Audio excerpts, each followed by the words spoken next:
do if even that suggested bid is not giving any impressions. That's not abnormal, unfortunately. It's not abnormal to not get impressions. And so what I would say is that raise your bids, test raising bids. A couple of reasons why this could happen as well is you might have that particular search being triggered through another one and somewhere else in your ad structure for that product. So that could be another reason why. So if, for example, if that keyword is performing in, say, a phrase match and you go and you launch an exact match, it might take a while for that impressions to start shifting over to the exact match, which is fine and expected. Okay, so you can test that. I would honestly just test like increasing the bids here. Oftentimes, even if you're using the suggested bid, that doesn't necessarily mean that's a high enough or aggressive bid. The suggested bids are a good start, but you always need to optimize from there. There are other ways to do it, right? So anything that is going to increase your conversion rates will increase your ranking. Anything that increases the amount of orders that you're getting through that specific search will increase your ranking. That's why a lot of times sellers will do these things in tandem, like, say, testing coupons, potentially testing lower price point if you have the margins enough to be able to do that. If there's any sort of listing optimization that you've been putting off for a while. I also just today filmed, so expect it out within the next week or so, filmed a video on how to analyze your conversion rates versus your competition. There's some stuff going over the search query performance reports, how to use those to analyze. So if you're brand registered, I would keep a lookout on the YouTube channel. That's going to be helpful as far as like analyzing how is your conversion rate versus your competition. Best combination of map types for branded, generic, and competitor keyword targets. Yeah, I'm still a huge fan of using all the above. So we use exact match, phrase match, and broad match for pretty much all targets across the board. And now it does somewhat vary depending on the account budget and then what stage we're in, because you noticed when I was talking about product launches, I recommended launching specifically an exact match and sticking to that for a while. So I do think that that is applicable. What I would say is that the more aggressive you want to target something, the more specific your match type should be. And that's not because there's anything wrong with phrase match or anything wrong with broad match. Everything has their place. The difference between those is when I am aggressive in exact match, I can be 100% confident that my spend is being allocated to that specific search term. If that decrease in ad impressions means less people are seeing your product through the ads, and then the sort of cumulative, the way that the ads influence organic ranking is if the ads sales are happening through that one specific search. That's why I talk about if you're going aggressive, go an exact match so you can influence the sales velocity through that one specific search. If both the organic and the advertising combined make a greater sales velocity on that one shopper search, then you will climb up in rankings. And that is exactly and precisely the reason why a lot of people will push their advertising, they'll see their organic ranking climb, and then they'll say, oh, this is unprofitable, and they'll cut their ads, and then their ranking decreases. And they're like, what gives? It's because those ad sales through that shopper search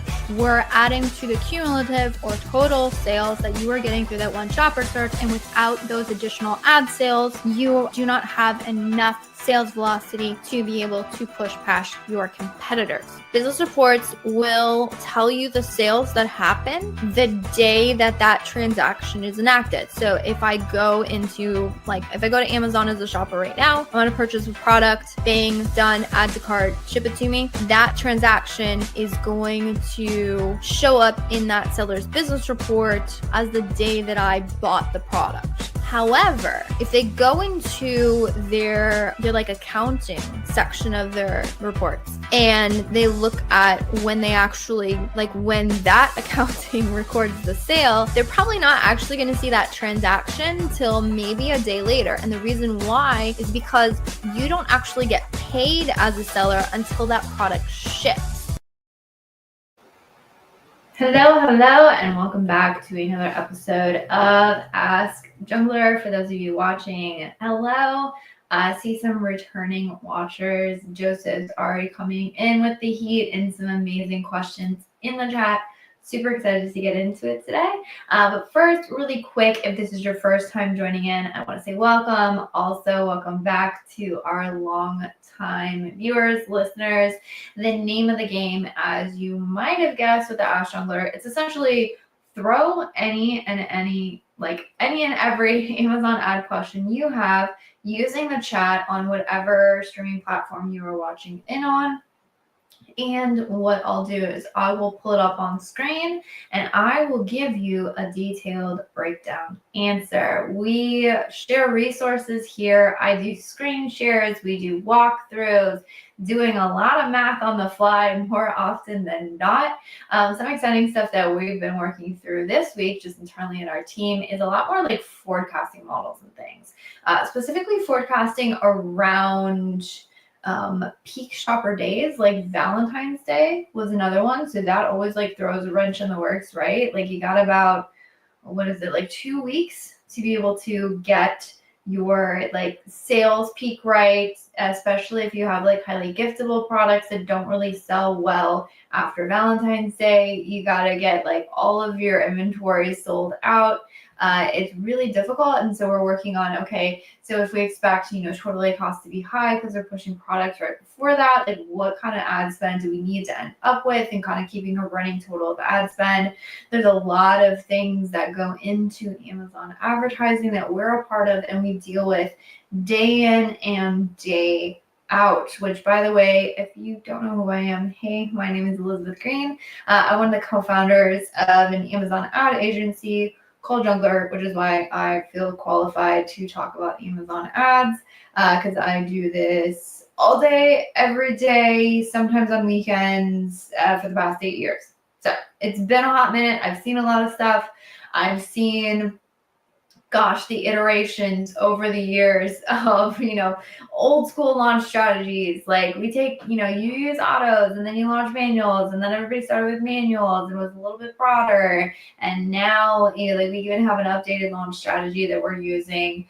Just shared that on a sort of presentation week that was put on by Jungle Scout. Got some really good feedback on that. So if anyone has any questions on launches, keyword research, again, any and every Amazon ad question, we're starting to get into like SEO and listings as well. So if we have any of those kind of comments, maybe you can drop those in the chat as well. And I am super stoked. Millie is saying thumbs up. I appreciate. Actually, let me check my. Yep, my audio settings are not correct.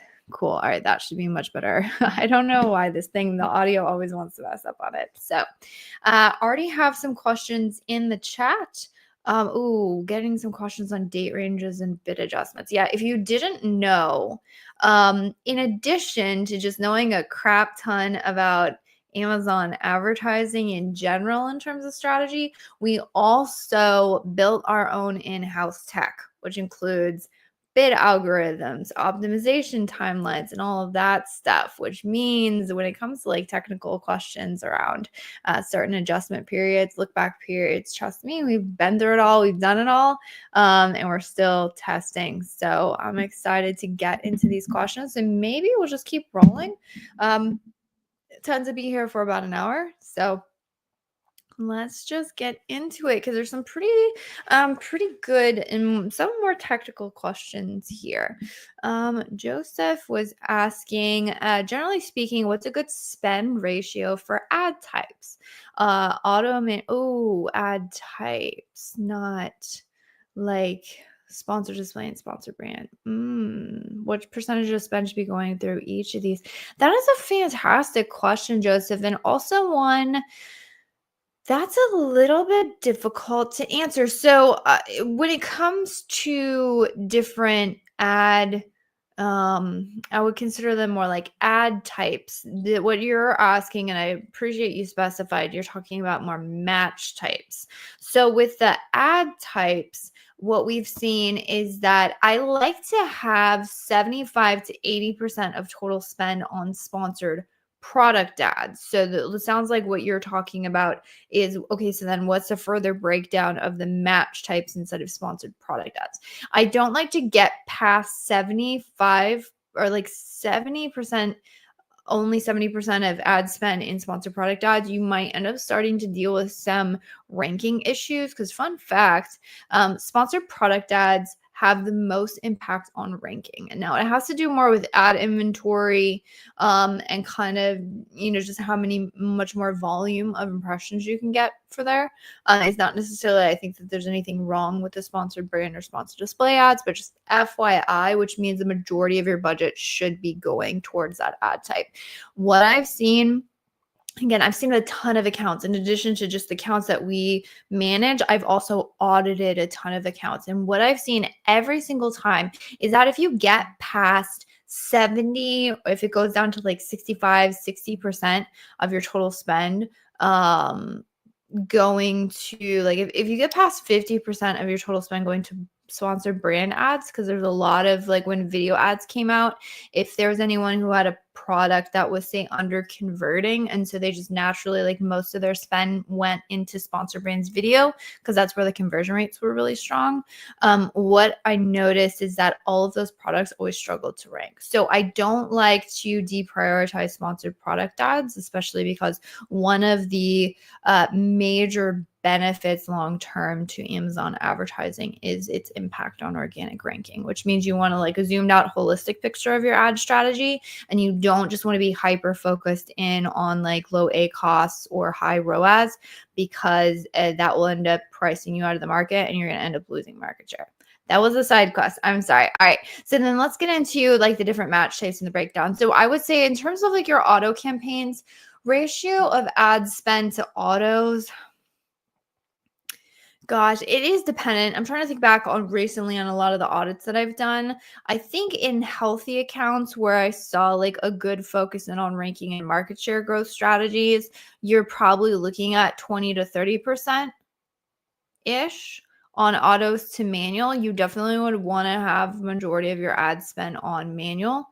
And then when it comes to the breakout of the ad spend on different match types, you definitely would want to have a decent amount of spend going to exact match, because that's really going to be your best priority in terms of ranking strategy impact. Again, not because you can't actually impact ranking through sponsor brands or phrase match, or heck, even a little bit of impact on product targeting ads, by the way, on ranking, but you have much less control over which search pages you're going to be targeting with aggressive ad spend and those other broader match types. And so you do want to see a healthy amount of spend on exact match. When I say healthy amount of spend, again, I'm just going to go off of like the accounts that I know are sort of performing well, and sort of what that breakout looks like is typically what the way I like to analyze, because it's very dependent on the account.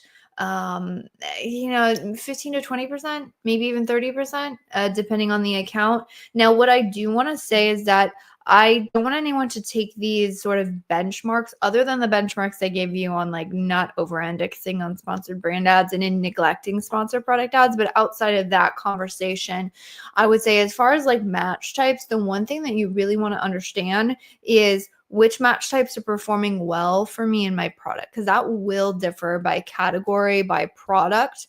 And so the one thing that we really like to dig into is identifying mainly that breakout on sponsor, or on keywords versus product pages. So you would want to look at a breakout of your entire account and say, okay, do I get better conversion rates on, you look at your ASIN targeting. You also want to split out exact match and expanded ASIN targeting. You want to look at category targeting. You can also look at, I think it's substitutes inside of your auto campaigns. So just like look across those and say, okay, do I have really strong conversion rates on, say, product pages? And then, okay, so maybe I have really strong conversion rates in my exact match ASIN targeting. How do I expand that into like doing a expanded ASIN product targeting? Oh, wow, I'm doing really good on product pages. Can I scrape more of those using category targeting? Or I noticed that I'm doing really, really strong on keywords in close match. Is there a way in which I can expand that into, manual campaigns? That's sort of the breakout that I would prefer to look at, is what is working well what do I know about that type of targeting? Is it keyword targeting? Am I targeting branded keywords? And therefore I'm going to see inflated numbers there. But then like, what am I doing well? And then how do I expand off of that? And then what am I either not doing or not doing well? So if I'm not doing it, then I want to test it. And if I am not doing well, then I wanted to go and take a look. So if I noticed that we were getting really poor conversion rates on our broad match targeting, then I would say, oh, because I know the nature of broad match is to oftentimes serve up on less relevant searches, that means I need to go therefore and do a deep dive analysis into what sort of search terms are being triggered through those broad matches so I can get more granular. That's the way that I would be looking at match types. I wouldn't want to worry about, oh, I have this ratio of spend across all of them, because what you're going to find is that the performance differs so much. Product to product, brand to brand, category to category. I would be afraid that if I would give you like, oh, I typically see these ratios, that could actually be detrimental to your account. And I don't want anyone to like hurt off. The only thing I will say is that if at all possible, it is good to have a healthy focus on manual campaigns versus auto campaigns. And you want to have a healthy focus on your exact match targeting to better drive like ranking spend in your account. Those would be the only two I would say typically universal, although you will get those accounts where for some reason exact match just doesn't perform, and for whatever reason phrase match performs better, then I would think it would be okay of shifting over to phrase match for less targeted than in manual, but it will help you get more targeted than say abroad.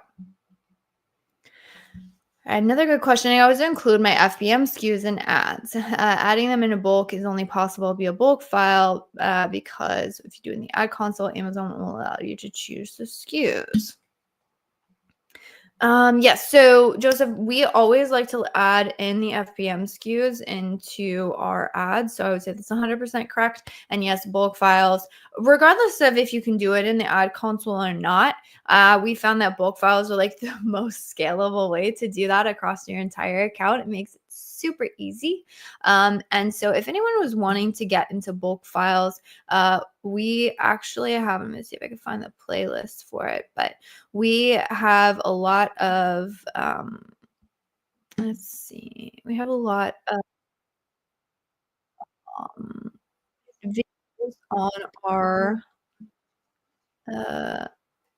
sorry, I'm trying to not actually play the video, but we have a lot of videos on bulk files on our YouTube channel. So there is this this playlist here that's on it's like Amazon PPC bulk files. One of these videos is actually on thousands of negative keywords. There's one in there, how to add launching campaigns. We have some templates, but some of them are on quickly adding keywords and products into your ad group. So if you have existing campaigns and you say, hey, I want to add the FBM SKU because I only have the FBA SKU here, and I want to make sure that, if I run out of FBA stock, it automatically switches over to offering and advertising the FBM SKU. You would want to have your FBM SKUs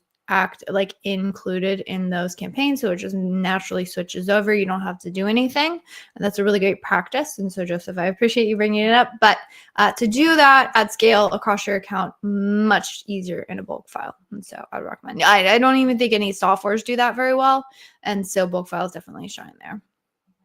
Joseph into another question about bulk files. This is awesome. I'm seeing a huge discrepancy in bulk files for the spend, some for the campaign entities versus keywords and product targeting entities. As soon as more than one account, each campaign sums are wildly off.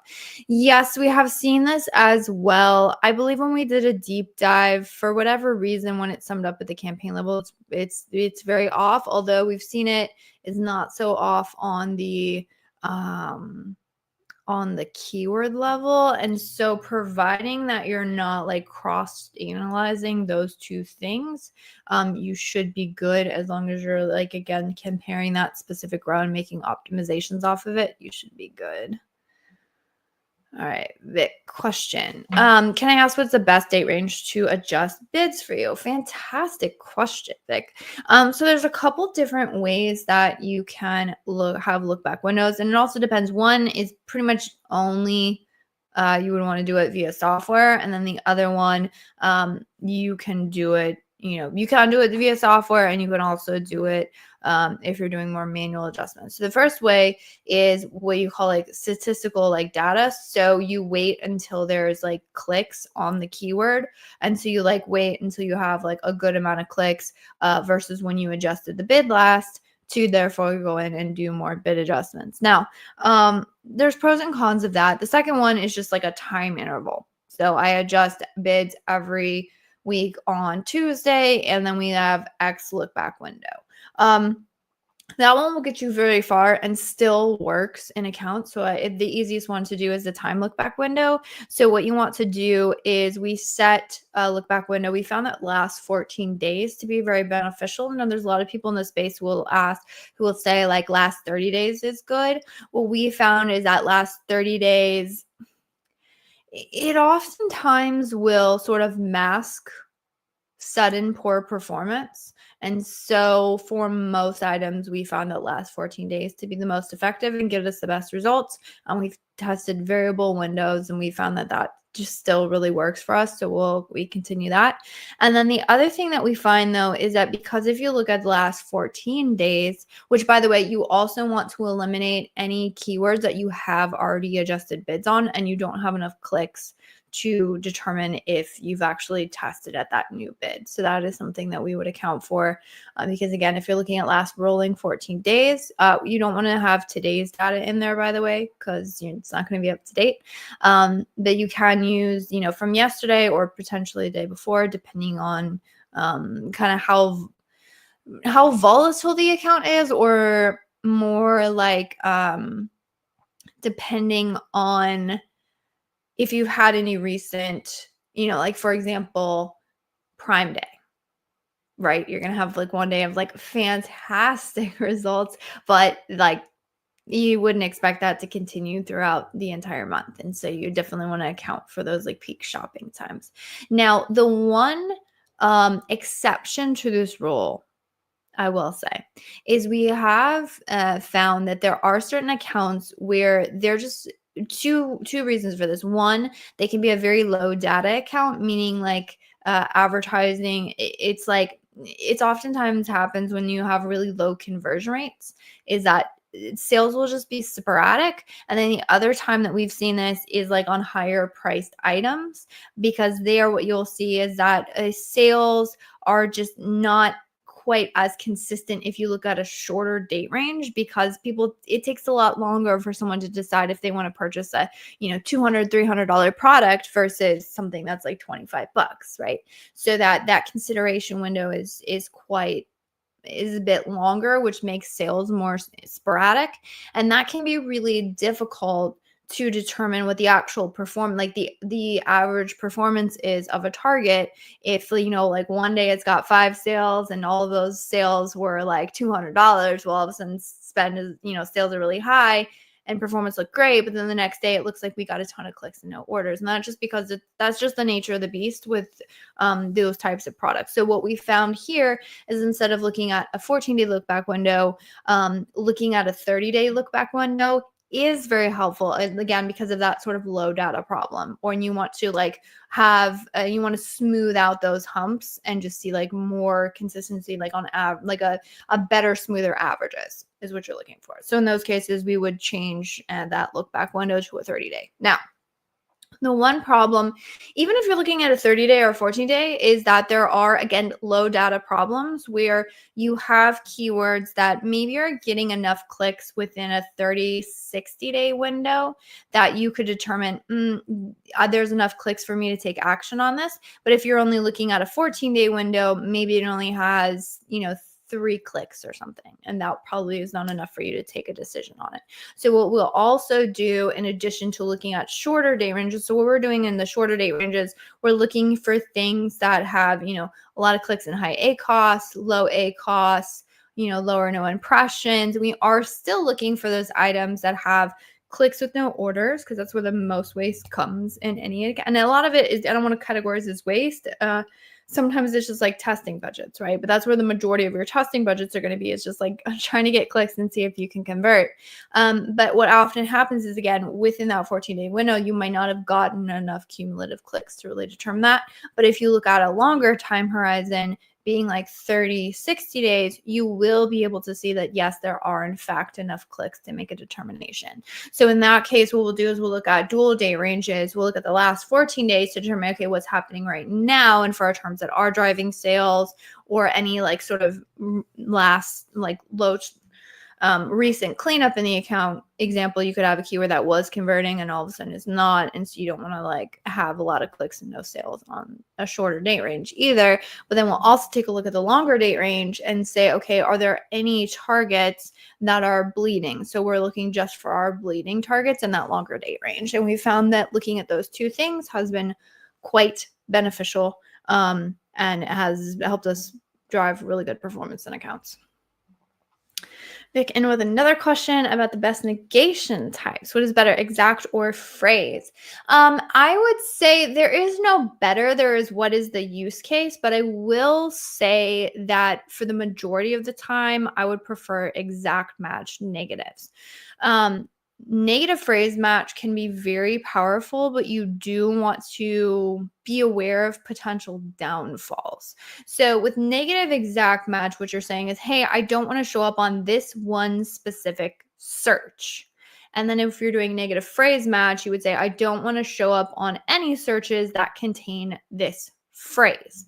Now, so I would say 99% of the time, just use negative exact match. You won't run into any pitfalls. Now, where negative phrase match can be very powerful is, for example, maybe we sell a glass item, and we noticed that there's a lot of searches that there were constantly finding search terms with plastic in it, and or non-breakable or something like that. And we noticed that whenever we get, there's a lot of returns because shoppers are like, wait, I thought this was non-breakable. And sometimes people don't read listings. It's terrible.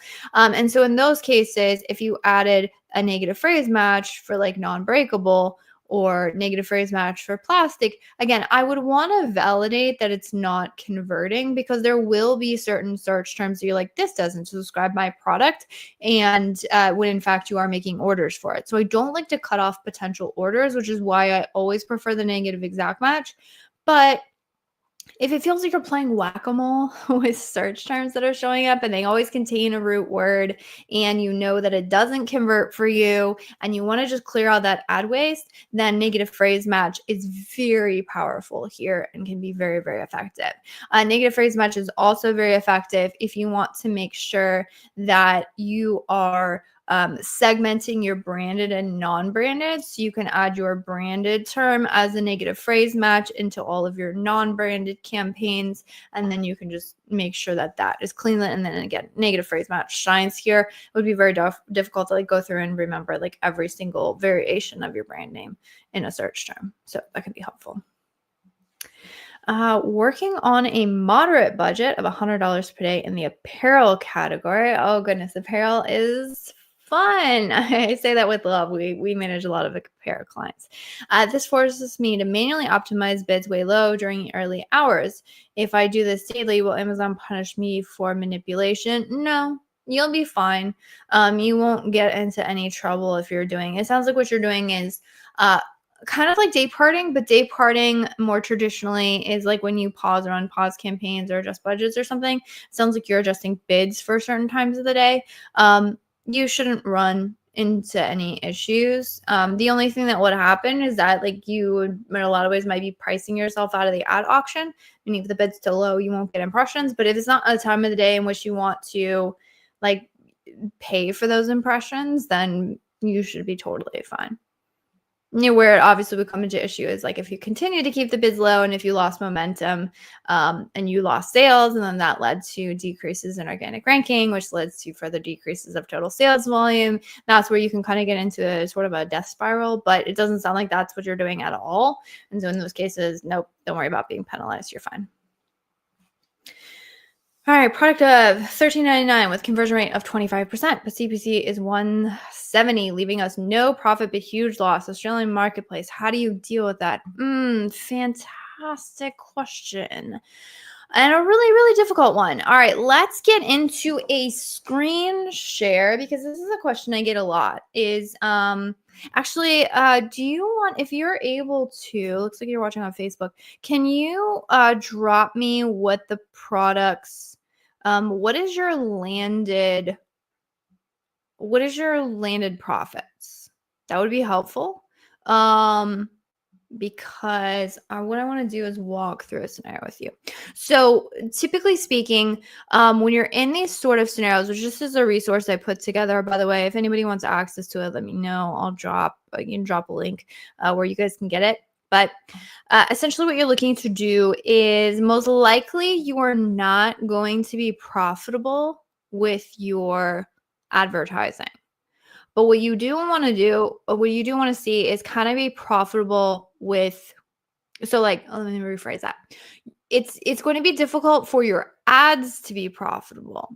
However, there is a scenario in which your account can be profitable. And it really comes down to this is balancing these things. So you want to balance your ad sale percentage, which is essentially your market share, which is your ad sales divided by your total sales. So it's a ratio of ads to organic in your account.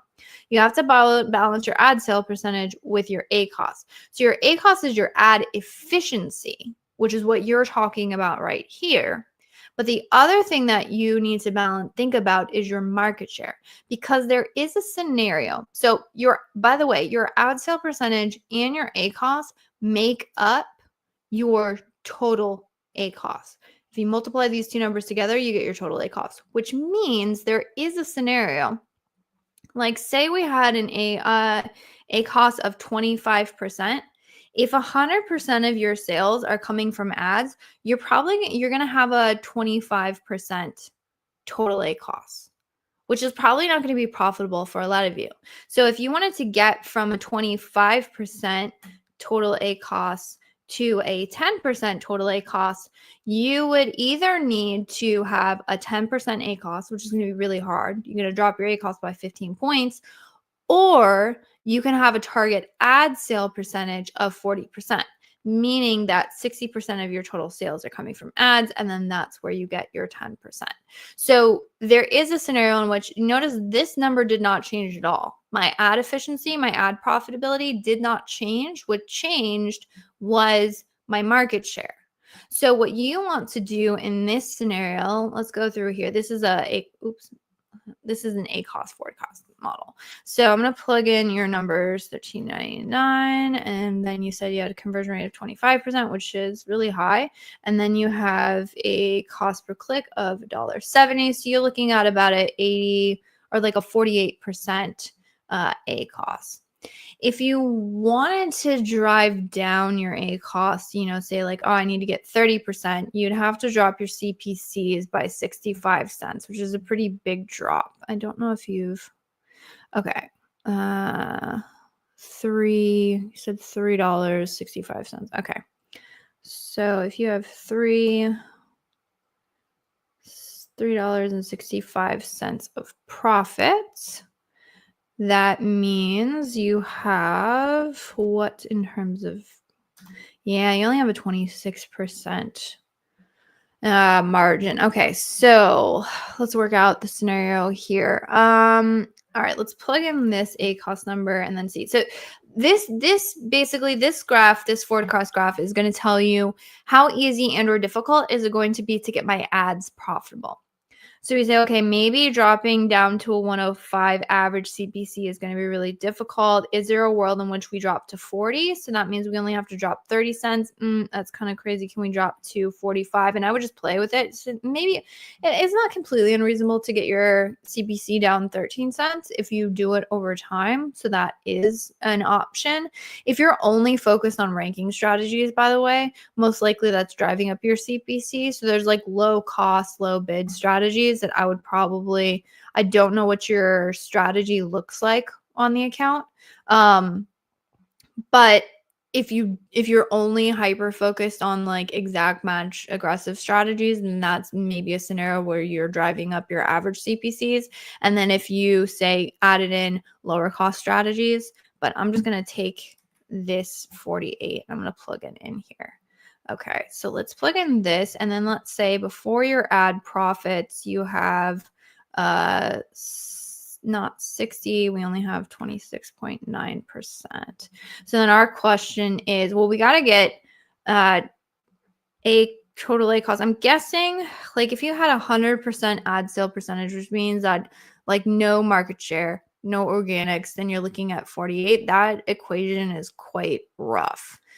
You're going to want to get this down below. I mean, even a 20% total A cost, it's not going to be great. It's only going to give you like a 6% margin, which is honestly not fantastic. I think one of the hardest things is you're dealing with just a low profit margin product, which is always hard. Now, if it's a low price point product and you have a subscribe and save factor, so if you have the option to do subscribe and save, again, I don't know what the product is, I would 100% recommend getting subscribe and save, because if you get subscribe and save, those are just free orders, and then those will show up in your business report. So that's going to lower your total A cost overall.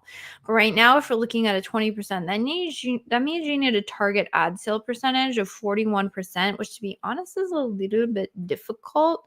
I would say most likely a 50-50 split is pretty average, which means you're probably going to end up with a total A cost that's around 24%. And this is going to take time, unfortunately. So I would want to see, can you add in, my recommendation is going to be add in low bid, profit focused strategies. Don't go hyper focused after rank. I'm assuming given the higher CPCs, that's what you're up against, but it could just be the market. So see if there's a way to lower your average CPCs.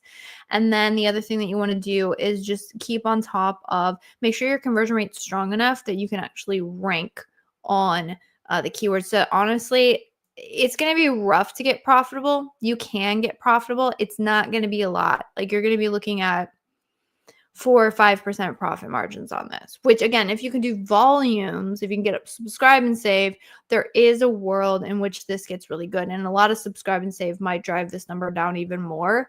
But I'm not going to BS you. It's not an easy road. The high CPC, low priced markets are always the most difficult. But this is how you solve for that, is you don't look for, you can't get so efficient in the ad focus that you completely cut off all traffic to the products and then your sales just go in the toilet. It's terrible. So you got to look at what am I doing in terms of market share, and make sure that if you do have a higher A cost because of the high CPCs, it's driving greater and better market share is the goal. All right. Is it true that Amazon will favor targets of a campaign that has the same bid as another campaign with a larger daily budget? Nope, not true at all. Amazon doesn't even care about budgets, to be honest. Gosh, there is misinformation in our space that the algorithm like looks at the budget to make any, like, do this experiment. You will find that you can put a dollar bid on a campaign that has a really good history, and it will still serve impressions and get really good. You can even have like high top of search, and you'll still get good performance. Obviously, the budget's going to run out immediately, but like that's complete BS. They've tested it. Bullcrap.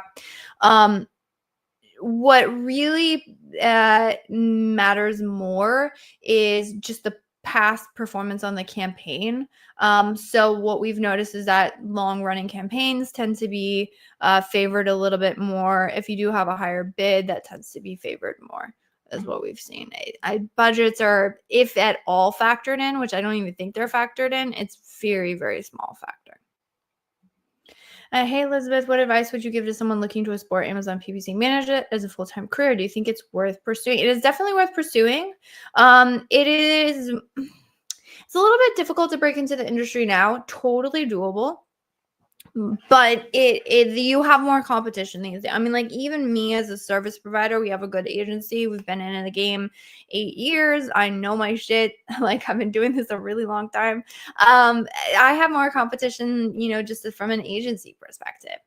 So the one thing that I would say is this is a tip for you if you are selling B2B, D2C, if you're doing agency, if you want to break into a career, know who you are selling to. So in my example, I'm selling to other sellers. The thing that I need to do as an agency provider is going to be to shut out the noise, because there's a ton of other agency providers providing a ton of really great information out there. And if you ever get so focused on what somebody else is doing, and if they are not your quote target market, you will actually end up just playing perpetual catch up. Trust me, I promise I have a point here. But so an example would be like, say another service provider. Now you can gain inspiration from them. So in the context of, selling on Amazon, you do want to take a look at what your competitors are doing, and you want to say, oh, wow, that's done really good. That's, I think that's really cool. But what you want to do is validate if that is something that the people you are selling to actually care about. Because oftentimes we get so caught up on like, oh, they're doing great numbers, so therefore they must know everything. And that's not true. If all you do is focus on the competition, you're going to lose your secret sauce. Why do I say that in terms of like breaking into an industry or starting out a career on Amazon PPC? If you decided you want to go the freelance route, so to be honest, like that's hard to break into. I know there's people who still hire people off of Fiverr. To be honest, it's a bit of hit and miss from like a services perspective. Some of those are good, some of those not so good. It's kind of hard to vet, but most likely your best track is going to be seeing if you can sign on with an agency to become a junior member, because you will like learn really, really quickly.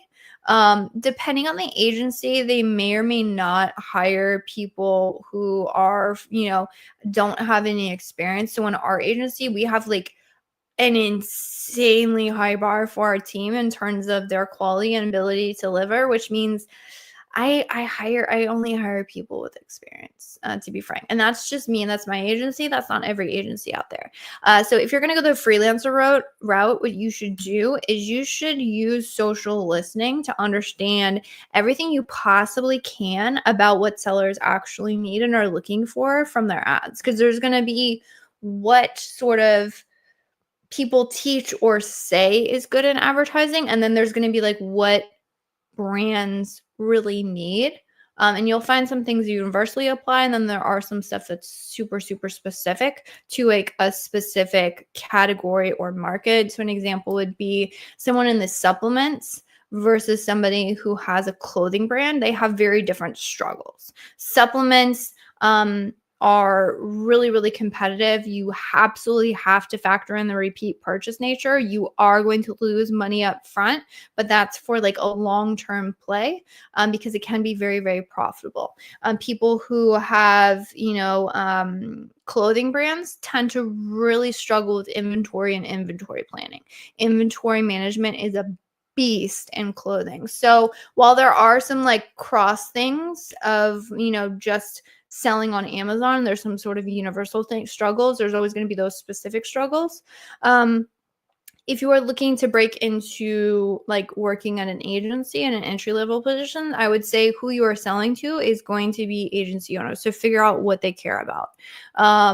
We care about people who will show up, who will do what they say they're going to do. The culture in every single agency is going to differ. So an example would be we have a culture that very much prioritizes team members' voices, and we're always looking for feedback, and we're always like constantly working to improve and up level, but we're not like a hyper... We don't have a ton of like rigid processes because the industry moves so fast. But that's just us. right? There are agencies who do have like a hyper process culture. Different. So you want to like think one, who you work well with, who you jive with, and then just make sure you keep that person in mind as you quote unquote sell yourself. Gilbert. Hey, Elizabeth. Hello. Welcome back. Do you funnel search terms with 2 sales and 2 exact phrase or product targeting campaigns, or just leave it be? That is a great question. It depends on how many search terms you have to choose from, actually. So what we would do is we would run an analysis to say, okay, what are our terms and what are our search terms that we are not yet targeting as keywords? And of course, we want to bring those search terms in as keywords and start testing them. But sometimes you will run that list and you will have, if I came up with a list of like 500 potential searches, then I would want to be, I can be more, what's the word? More judicious. I can filter them a lot more stringently. And so in that case, I would probably ignore the terms with like just a couple sales on them. However, if I only found like 2 targets and those targets, like only those 2 targets had like 2 sales, then I'm like, okay, fine, right? I'm looking for ways to expand. So in your scenario, I would say look at the search terms, look at how many possible search terms you have, and then decide from there. However, I will say we have sort of seen a cutoff between things with 3 or more orders tend to have a much better performance than things that only have 1 to 2. So that is something that we kind of will automatically kind of separate or differentiate the terms. But I would say it really does depend on how many terms we came up with and sort of what does our playing field look like. A week after I created a category targeting campaign is now my top spending campaign with a decent ROAS. Can a category targeting campaign cannibalize organic ranking? Nope. Congratulations on finding a winner. I would just say it can be beneficial if you find ASINs that work really well in your category targeting campaign. I would definitely recommend taking those and launching those in probably exact ASIN targeting and maybe trying to expand it as well. But that would be the way that I would kind of expand off of that is like, oh, great, this is scraping ASINs for me. Can I launch these in more specific product targeting campaigns? Can I make sponsored display campaigns out of those?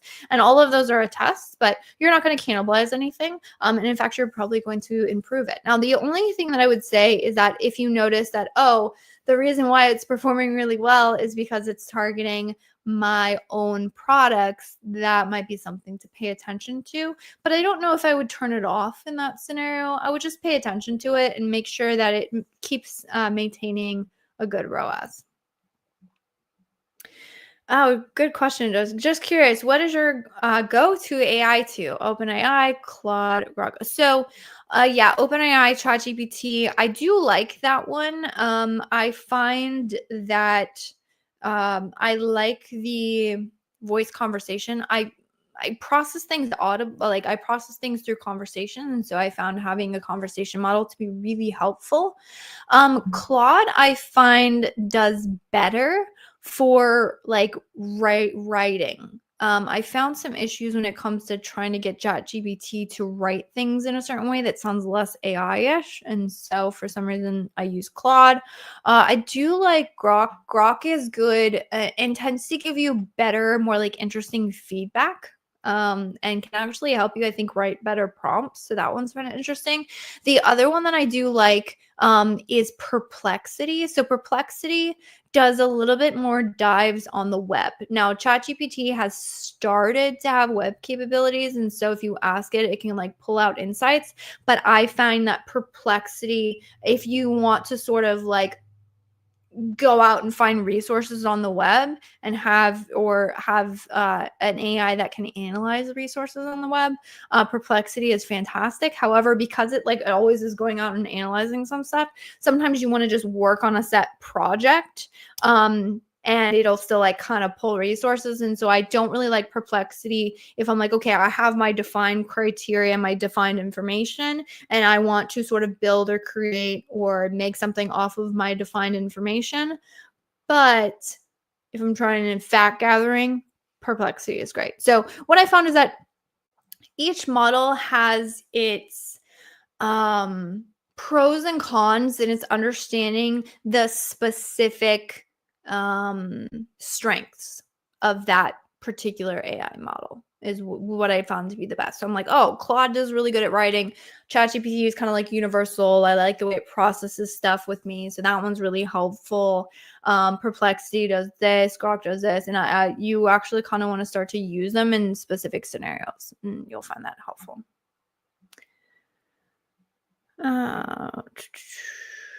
Good question. All right, big one. We'll read it and then we'll take it off the screen.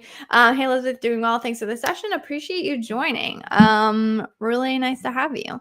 I have a question. Sometimes I see my month-to-date sales at 86K, but the next morning they dropped to 81K instead of increasing. Also on March 11th, sales showed 16K, but today when I checked, their unexpected drop to 8.5K. Can you help me understand here? Yeah, that's a really good question. So I don't know. Are you brand registered? So the one thing that you might be seeing, and I would actually want to clarify, is this ad sales or is this like your business reports? Because what you will find is that your ad sales are going to be the least up to date. So we've been doing some analysis because we're pulling data through APIs. And one thing that we found is that the ad spend that is reported in the ad console and the API is pretty solid and doesn't change as much. However, the ad sales will change. You can even pull it hour to hour. So if I pulled from the API ad sales right now and then I went and checked it to, a couple weeks from now or a couple hours from now, it's actually going to change reporting. Okay, so you followed up and you said it's a business reports. Yeah, so it sounds like it's not an ad sales, it's a business reports. Okay, then here's what might be happening. So the only reason I would think where you would have this much of a discrepancy, because having 86K down to 81, like that's a big jump. If you're telling me like, oh, it was a couple cents or something, like I would say, well, okay, maybe there's reporting issues, but you're having really big drops, which sounds to me like people who are canceling orders. Because what happens in the business reports is that when someone clicks purchase, it's reported as a sale. So you'll get that, get that reported income. However, the product hasn't shipped yet.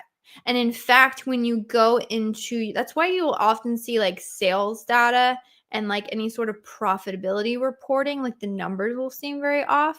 It's because when the sale is actually enacted, meaning the buyer clicks purchase, that was like being okay, it's recorded as a sale, but you don't actually get paid when the product ships. So between the sale happening and the product shipping, there's like this limbo section, and you still would see a reported sale if there was a return. You would just see that in the return. So it's not like it doesn't subtract returns from sales data. So it sounds like there's a drop off there where people are canceling orders. That's my guess. To be honest, I don't know where you would look for that. If you are brand registered, then there is some more data that's looking at things like add to carts. I don't know if that has cancellation information. To be honest, I'm not 100% sure which report you would pull. But if it's being recorded, it wouldn't be a return. It sounds like you're having some cancellation issues of that. Amazon ships pretty quickly. But it sounds like there's a issue there. All right, Daniel says, what's a good range in keyword sales and search volume if you're looking for new, relevant, long-tail keywords on tools like Helium 10 for a small business? Are the keywords with less than 5 sales worth it? I would say yes. And when you say 5 sales, do you mean like you're looking at Helium 10 search volume? So what we would say is that Helium-10, even search query performance reports, anything that's reporting search volumes, I mean, quote, worth it. They're all worth it to test. I'll just say that. The only thing that you would want to take into account is what is your bandwidth to launch the campaigns.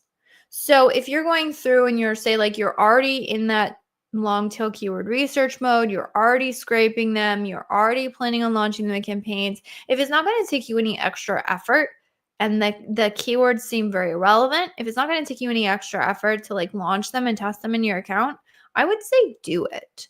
Now, the only time where we might say like, oh, we really just need to worry about a cutoff for search volume is in things like if we're going after ranking keywords, or if we are like in a launch phase, and so we just really need to make sure that there's enough volume there, then we might curate for search volume. Now, curating for search volume, we would want to look at things with ideally at least 1,000 search volume on them. Now, depending on what kind of search volume you have in your category, there are sometimes there's only like 1 or 2 keywords with 1,000 search volume, and then everything else is like 300, 500, 800. So it does depend on the category. So I would say if it's for ranking purposes, you definitely want to make sure there's enough search and order volume for it to like make sense for you to even put in the efforts. But if we're just talking about like launching them in the account, I see no reason not to test them, because every once in a while you're surprised that something has more volume than the tool said it did, which is totally fine. It doesn't always happen, but I would say it's worth testing to see. Gilbert says, I appreciate your energy in answering all our questions. Do you prefer Helium-10 or Data Dive? Do you use any other keyword research tools in addition to these two? Great question. And I appreciate the that you're enjoying it. We use Helium-10. Data Dive is a fantastic one. Another one, if you want to look at rank tracking, we do like Datarova is a fantastic one. That one's a little bit cheaper of an option. They do have some keyword research capabilities. To be honest, one of the reasons why we use Helium-10, I mean, like I have an affiliate code out there, but we've used them for years, is like the whole team just like knows and is trained on it. And so there's a lot of fantastic tools out there, but there's a learning curve to all of them. Another fantastic one is Jungle Scout. They also have some great capabilities. If you want to look at market share, so again, it's a little bit like, what kind of like, what are you trying to accomplish here? Like how I was talking about the different AIs, like, oh, this one's really good for this. Oh, this one's really good for this. Oh, this one's really good for this, right? So I like Helium-10 as a good general tool. Jungle Scout also has a really good general tool.